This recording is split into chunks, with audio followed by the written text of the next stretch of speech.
Film diawali dengan memperlihatkan seorang cewek cantik bernama Arlene yang baru saja masuk penjara. Arlene masuk ke penjara paling kejam di dunia dengan julukan Bed Batch, di mana penjara tersebut memiliki sistem paling terbuka tanpa jeruji besi, tembok, dan sebagainya di kawasan gurun, dan membiarkan para tahanannya untuk bertahan hidup dengan caranya masing-masing.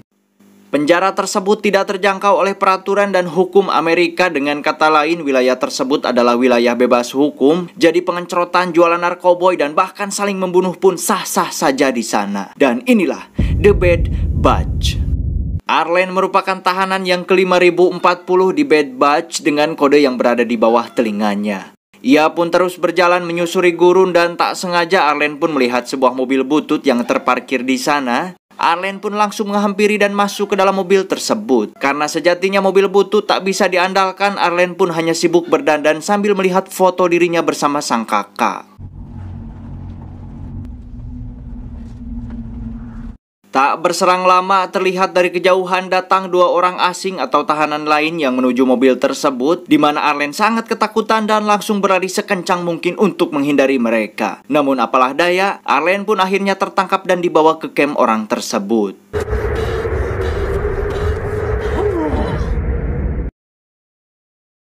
Setelah tertangkap, Arlene yang baru tersadar sangat kaget karena dirinya telah berada di suatu tempat dengan keadaan tangan dan kaki yang terikat rantai, serta mulut yang tersumpal oleh kain. Entah apa yang akan terjadi selanjutnya, tiba-tiba datang seorang wanita menghampiri Arlene dan langsung menyuntikkan bius ke tangannya. Si wanita tersebut mengambil gergaji besi untuk kemudian langsung memotong tangan Arlene sampai Arlene tak sadarkan diri. Dan tak cukup sampai di situ, si wanita itu juga memotong kakinya Arlene. Setelah tangan dan kakinya dipotong, wanita itu pun langsung mengeringkan lukanya dengan cara menempelkan wajan panas ke lukanya.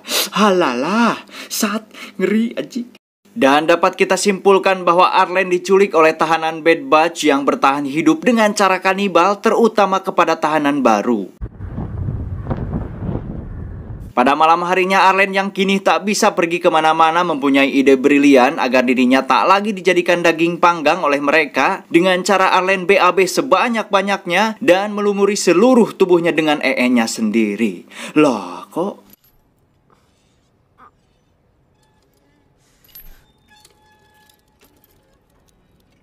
Dan dengan cara itulah Arlene pun berhasil membuat si wanita kanibal tersebut merasa sangat jijik saat si wanita bergegas untuk membersihkan kotoran di tubuh Arlene. Dan pada kesempatan inilah Arlene mengambil sebuah linggis yang berada di dekatnya yang akan ia gunakan untuk menyerang si wanita tersebut nanti. Saat si wanita tersebut mulai membersihkan tubuhnya, saat itu juga Arlene langsung menghantamnya menggunakan linggis sampai-sampai si wanita itu pun sekarat di sana.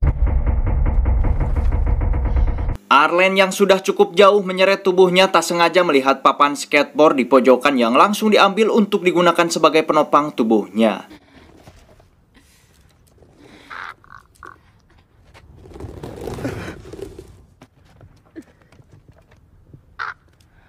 Terlihat Arlene yang sudah sangat kelelahan dan halab-hab karena terpapar terik matahari sedari tadi. Namun tak lama kemudian datang seorang abah-abah yang baik hati untuk menolong Arlene dan membawanya di atas keranjang yang ia bawa.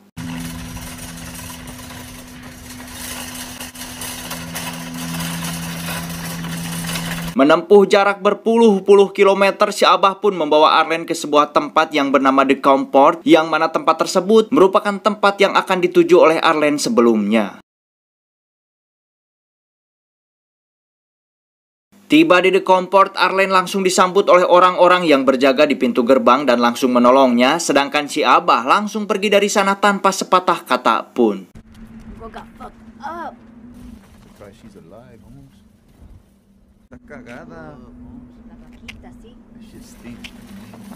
Singkat cerita, 5 bulan kemudian, terlihat Arlene yang kini telah mempunyai kehidupan baru di The Comport dan kini telah memiliki kaki palsu dari hasil membantu orang-orang yang sibuk berdagang di sana. Saya jelaskan sedikit, The Comport ini merupakan sebuah desa atau kampung yang diisi oleh para tahanan Bed Batch yang ingin hidup normal seperti manusia pada umumnya. Berbeda dengan tahanan lainnya yang hidup secara kanibal yang tadi kita lihat di awal film tadi. Di sisi lain kita akan diperlihatkan dengan sosok pria kekar, wajah sangar dan menyeramkan, tapi hatinya Hello Kitty. Dia bernama Miami Man. Ini orangnya. Usut punya usut, ternyata si Miami Man ini adalah pemimpin dari kelompok tahanan di kamp kanibal yang sempat menahan Arlen sebelumnya. Meski begitu, si Miami Man ini adalah seorang ayah yang sangat sayang kepada anaknya, yang kebetulan juga dia itu seorang seniman yang ahli di bidang seni lukis. Saking sayangnya kepada anaknya, dia rela turun tangan ke bagian dapur hanya untuk memasak dan menyiapkan makanan dari daging tahanan yang sudah dia sekap di sana. Yang pada intinya tahanan baru yang masuk ke Bad Batch ini harus siap jadi hewan ternak bagi si kamp kanibal satu ini, karena dagingnya selalu dijadikan makanan bergizi 4 sehat 5 sebeh oleh mereka.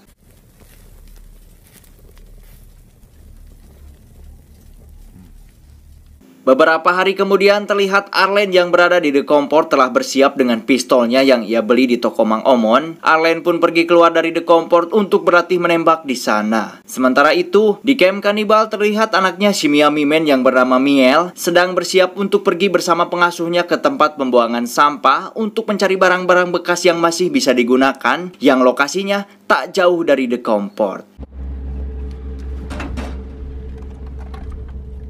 Saat sedang berlatih menembak, Arlen pun melihat kendaraan yang pernah digunakan oleh orang-orang kanibal yang pernah menculik dirinya dulu. Dengan rasa percaya diri yang tinggi, Arlen pun langsung pergi ke sana. Tiba di sana, Arlen mendapati seorang pengasuh dan Miel. Karena Arlen meyakini bahwa mereka berasal dari kamp kanibal, tanpa basa-basi Arlen pun langsung menembak si pengasuh tersebut.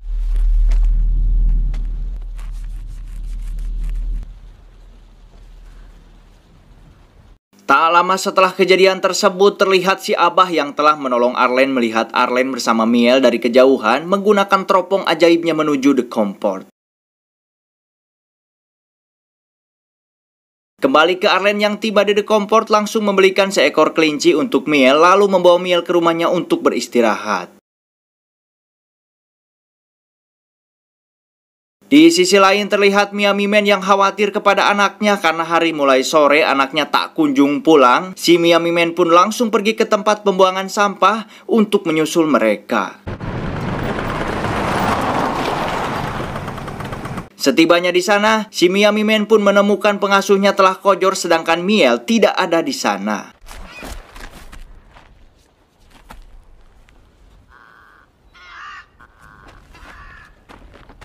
Miami Man pun bertanya kepada si Abah yang kebetulan sedang memungut sampah di sana. Namun bukannya memberitahu, dengan konyolnya si Abah pun malah memberi syarat kepada si Miami Man bahwa ia akan memberitahu keberadaan anaknya setelah si Abah dilukis oleh si Miami Man. Tolol kan?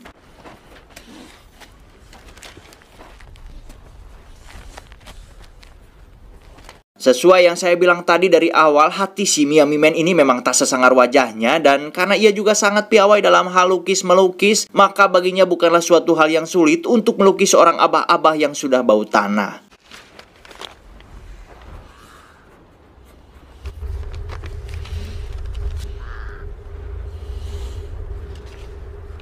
Sementara itu di rumahnya Arlen terlihat Miel dan Arlen sedang berdandan karena mereka akan pergi ke sebuah pesta di The Comport yang rutin diadakan 1 bulan sekali di sana.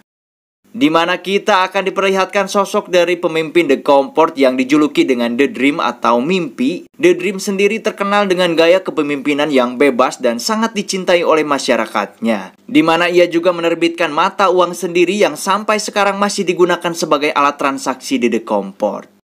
Karena alunan musik yang sangat menggema membuat Arlen terbawa suasana sampai-sampai ia pun lupa kalau ia sedang membawa Miel ke sana. Miel yang ditinggal sendirian oleh Arlen luntang-lantung tepararugu dan saat kelincinya lepas Miel pun mengejarnya hingga akhirnya Miel pun bertemu dengan The Dream.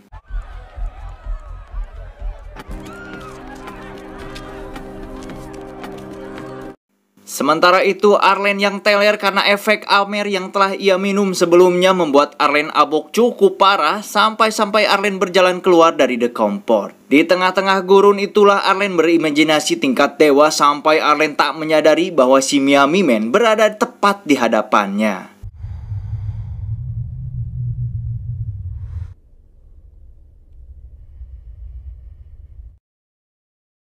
Esok harinya Arlen pun tersadar dari aboknya dan betapa kagetnya Arlen karena ia kini berada di tengah-tengah gurun yang jauh dari The Comport. Arlen juga ketakutan saat menyadari bahwa di hadapannya ada si Miami Man sambil menenteng kaki palsunya. Miami Man pun langsung bertanya tentang keberadaan anaknya kepada Arlen. Namun lagi-lagi wajah sangarnya si Miami Man ini tidak terlalu membantu karena Arlen pun menjawab bahwa ia tak pernah melihat anak tersebut, yang padahal sudah jelas-jelas dia berbohong. Terlepas dari jujur atau tidaknya jawaban Arlen, si Miami Man pun langsung menyuruh Arlen untuk mencari anaknya di wilayah The Comport. Miami Man pun menegaskan bahwa ia tak segan-segan akan membunuhnya jika Arlen tak menemukan dan membawa kembali anaknya.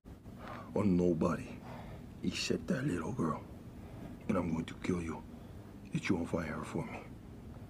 Saat mereka berdua berjalan menuju The Comport, tiba-tiba mereka kedatangan seorang pria mengendarai motor membawa sesuatu yang ternyata mengajak barter kepada si Miami Man. Dia ingin membarter 1 jerigen bensin dengan diri Arlen, yang mana Anda dan saya sendiri pasti berpikir bahwa tidak mungkin si Miami Man akan melakukan barter tersebut. Mengingat hanya Arlen lah satu-satunya orang yang bisa membantunya untuk mencari Miel anaknya. Namun yang mengejutkan adalah dengan santainya si Miami Man menyetujui barter tersebut dan menukarkan Arlen dengan 1 jerigen bensin. Lah.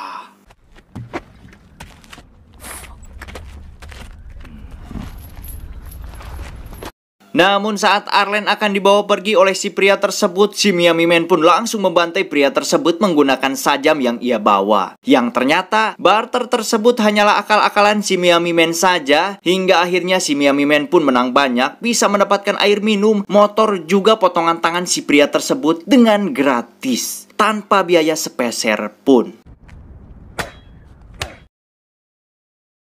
Singkat cerita, malam pun tiba. Mereka pun beristirahat di sebuah batu besar sambil memanggang potongan tangan si pria tadi untuk makan malamnya. Di saat inilah Arlen yang penasaran dengan latar belakang si Miami Man bisa masuk ke Bed Batch. Terkuaklah fakta bahwa dulunya si Miami Man ini merupakan seorang imigran gelap dari Kuba ke Miami saat usianya masih menginjak 16 tahun. Dan dari peristiwa itulah ia pun diberi julukan sebagai Miami Man. Mereka berdua pun saling bercerita satu sama lain hingga pada suatu momen di saat Arlen meminta si Miami Man untuk menunjukkan kode tahanannya. Namun saat Miami Man akan menunjukkannya, dengan sengaja Arlen mengambil sajam milik si Miami Man dan mengancamnya dengan sajam tersebut. Dan Anda akan terkejut saat si Miami Man dengan kalemnya malah menempelkan sajam yang Arlen pegang ke badannya.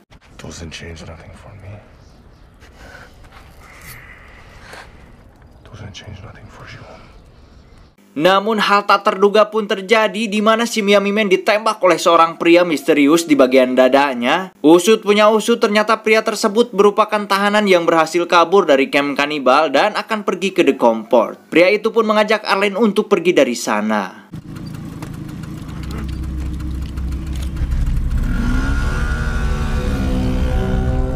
Setibanya di The Comport, Arlen dan si pria tersebut disambut oleh penjaga di sana, dan setelah ditelusuri ternyata pria tersebut merupakan tahanan Bed Batch yang ke-5828, dan itu artinya dalam beberapa bulan saja sudah ada 800 orang tahanan baru yang masuk ke Bed Batch.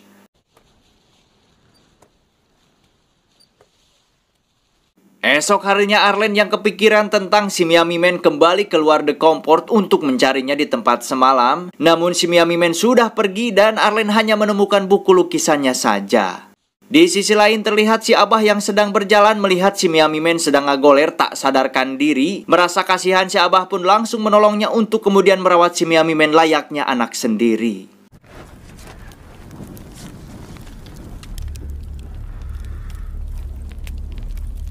Setelah kembali jag-jag, si Miami Man pun dibawa si Abah pergi ke motornya yang ditinggal di tengah gurun. Namun saat si Abah akan pergi, si Miami Man pun mengatakan bahwa ia berada di sana karena tersesat dan tak tahu arah jalan pulang. Alah, kok malah nyanyi, anjing.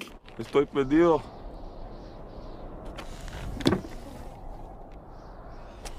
Lanjut, si Abah pun kembali menghampiri si Miami Man lalu memberikan sebuah mainan sebagai pengingat bahwasanya sesulit apapun dan senyasap dimanapun, maka seorang pria sejati pasti bisa melakukannya demi keluarga.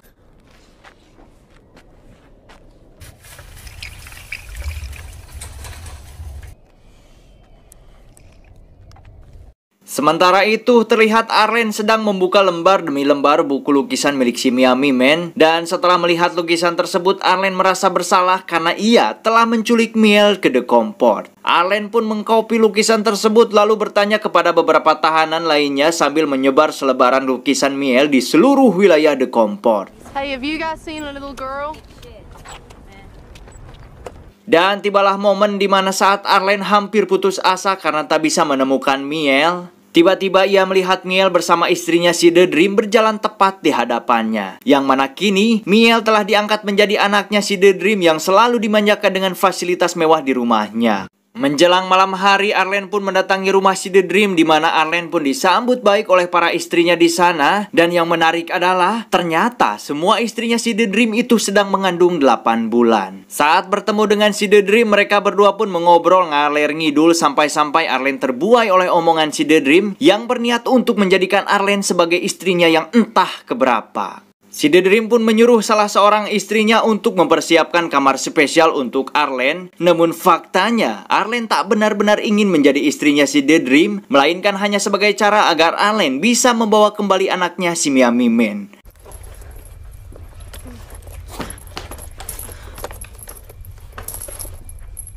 Tak berlama-lama Arlen pun menyandra istri termudanya si The Dream untuk mendapatkan kembali Miel. Dan benar saja si The Dream yang melihat kejadian tersebut langsung menuruti semua permintaan Arlen tanpa perlawanan sedikit pun. Si The Dream pun sangat kecewa kepada Arlen atas sikapnya tersebut dan membiarkan Arlen pergi bersama Miel, anaknya si Miami Man, dengan diantar oleh istrinya yang masih Arlen sandra sampai keluar pintu gerbang The Comport.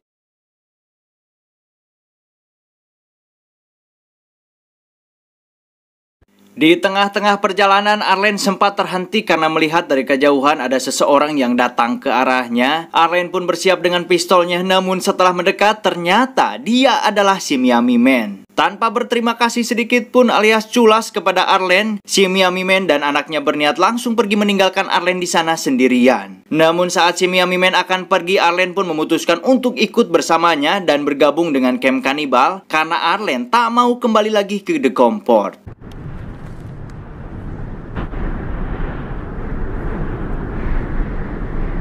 Tamat, ending yang membagongkan.